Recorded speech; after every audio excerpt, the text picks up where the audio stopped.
Well, hi. Welcome to the fifth part of the uh, End of Capitalism and Its Alternatives lecture of the Marxian Economics course. This lecture series is prepared for the Middle East Technical University Northern Cyprus campus.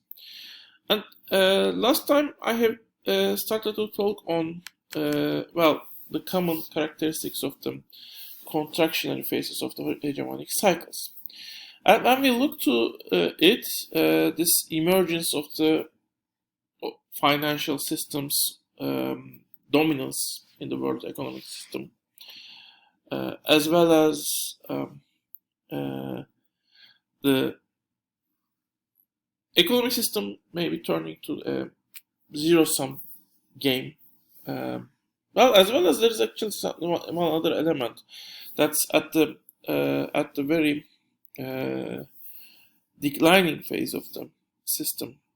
We have the hegemony. In order to maintain its position, it becomes increasingly militarily active, invading different parts of the world, starting with the weaker segments. For example, when you look to the UK hegemony, the colonization of Africa has started as late as 1880s,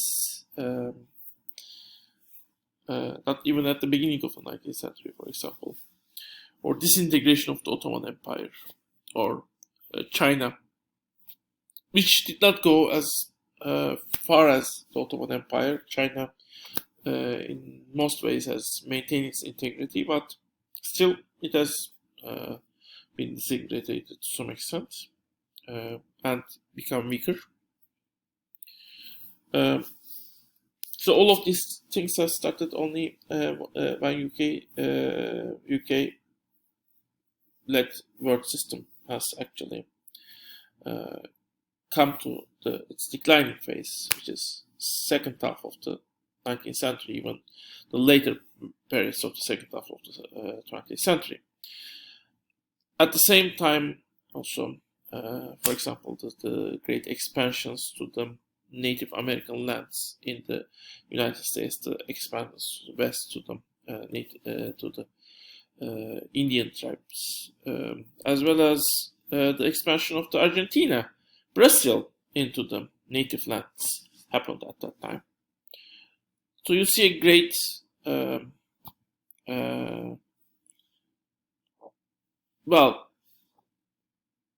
takeover of previously autonomous elements of the world economic system by the more dominant and powerful countries. And the similar military expansion also you can see in the UK-dominated late phase of the USA-dominated world system. I mean, currently you see militarization of the United States becoming a far more powerful army of the world, and also increasingly engaging into more military operations around the world, becoming militarily active.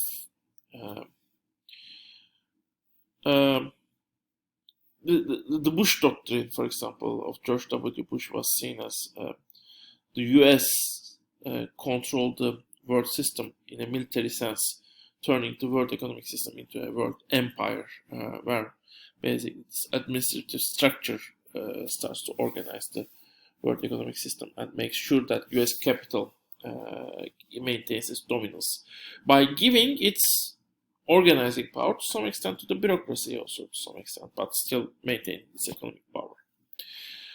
But there are also some differences, however, between different cycles. One major difference is there are certain cycles where the system gets deeper in the geographic regions where it's already present.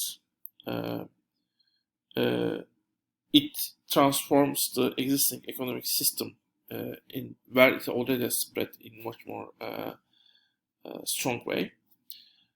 In other cases, it is expanding more geographically. And UK and earlier Spanish period is the seen as the era where it expands more geographically. Although still, of course, this deepening happened also in those eras, but that that deepening was much more stronger, according to the view in the USA and the USA era and the Dutch era. So the main industrialization, the main reforms, they had already started in the Dutch era, and in the UK centered, England centered system, actually, they just continue their course. But the main development in the UK era was incorporation of the old Ottoman Empire, Russia, China, Africa into the world economic system also. And US systems is a much more deepening of the world economic system also. The last cows are eliminated, the consumer society is created, consumption habits are changed. Certain sectors that were never like service sectors in the world economic system get into the world economic system right at the beginning in 1950s, 40s, and 50s, basically. So, if US system has entered this decline, that would mean the next system should be need to expand. But where to expand? Moon?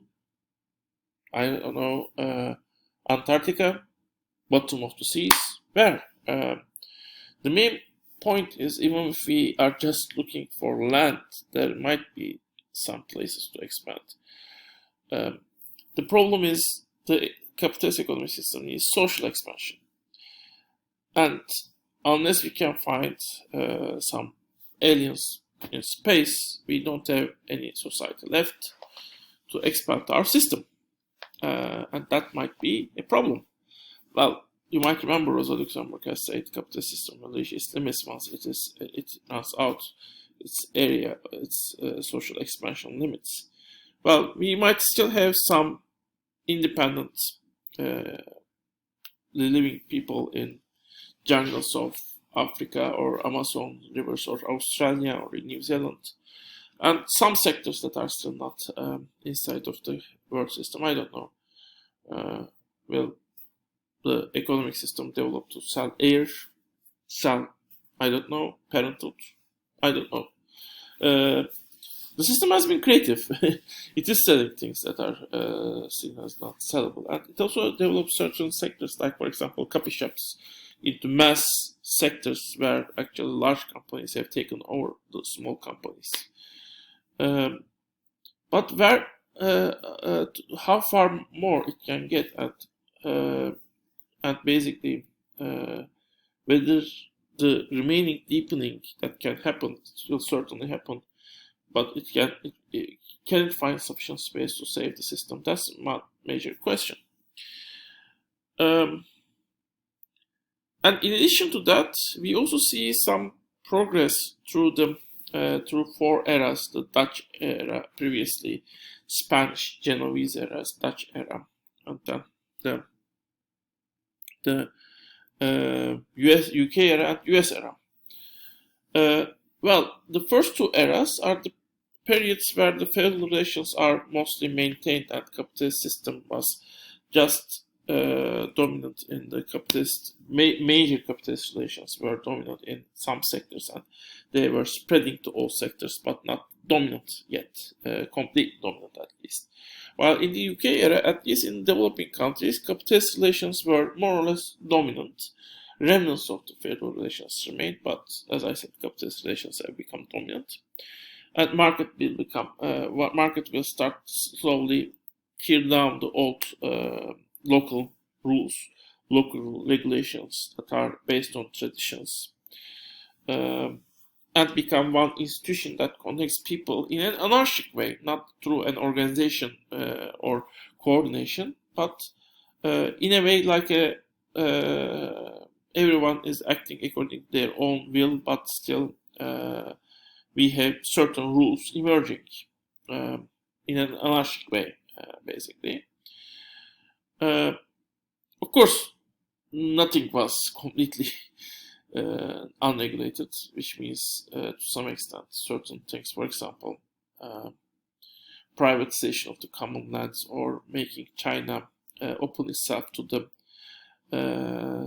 the drugs, currently illegal drugs.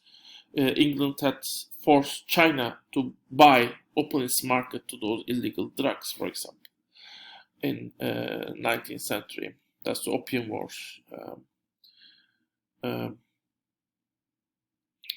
So those things are examples where actually the market become dominant by force. But still, we might have more or less market in the UK era become more self-regulating and more imposing, more dominant than ever. And in the US era, market was still the main element that was regulating the economic system. And the private properties, private interests, the profit-motivated companies are still the main force that is regulating the economic system, that is controlling economic system. That they were the main element of the economic system. But you had more market regulations. The state was make sure that those private interests will end up bringing the highest possible welfare to the society. And all members of the society were guaranteed a minimum living standards. So it is kind of still the capitalist system, but that capitalist system is not running perfectly. There were some rules and regulations and also some support to the people to make sure this capitalist system, the capitalist system will bring best possible results. So it's a kind of a compromise version of the capitalist system compared with the UK-led system. So capitalist system had kind of demolished the old local rules, local regulations, local, let's say, structures, and impose a market. But in the end, it also starts to create some new national rules, regulations, and to some extent also some international institutions and rules that are regulating the system. So what is next? The national regulations are to some extent destroyed, weakened, but there is an increasing call for even further global regulations in the global regulatory institutions and global, let's say, support to the people in different countries, and global labor organization, global labor standards, basically. So, will we continue to have a higher level organization, higher level regulations, and even while the local institutions, while these local elements that were alien to capitalist system were destroyed, can we have some global, let's say, elements that were actually running the economic system outside the, let's say, capitalist rules? Some sectors that are, let's say, dominated, organized not by profit motive, but in order to directly solve social problems. So maybe have a hybrid system instead of capitalist system, where profit motive is remaining in one side of the economic system, while directly serving social needs and is another motive of the system.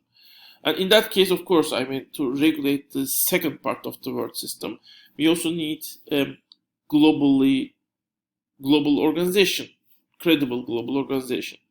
And in general, we might also have some local versions, national versions, and even local branches of this global organization. Maybe global coordination will be relatively weak, but the national coordination might be more stronger, and you might also have some local coordination, local elements that are coordinating certain sectors, like, for example, the mass transportation within the cities might be organized by city municipalities, for example. I will talk more on this in the coming part. See you in the coming part.